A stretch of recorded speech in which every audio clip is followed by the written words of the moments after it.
Fry pan. বর্তমানে এখানে জোরে বাতাস বয়ে যাচ্ছে, কিন্তু একটা উষ্ণ খাবার এবং রোদ প্রচণ্ড পড়তেছে, এবং এখানে তাপমাত্রা এখন প্রায় 44°C। বন্ধুরা, আমার কাছে একটা ডিম আছে, আমি এটা এখন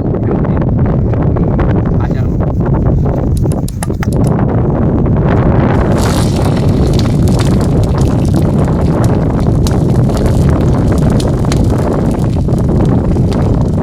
বন্ধুরা, এখন অপেক্ষার পালা।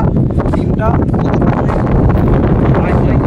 সিদ্ধ হয়ে দেখা যায় এবং ওনাদের সাদা বর্ণ হয়ে উঠবে, আমরা জানি।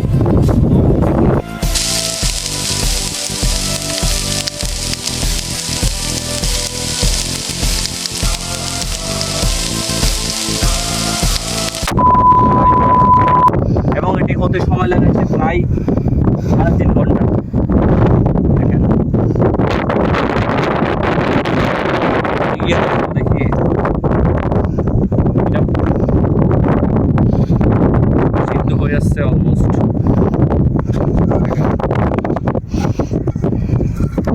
তার মানে বুঝতেই পারছেন এখানে কি পরিমাণ গরম, এবং বাংলাদেশে কি পরিমাণ গরম পড়ছে।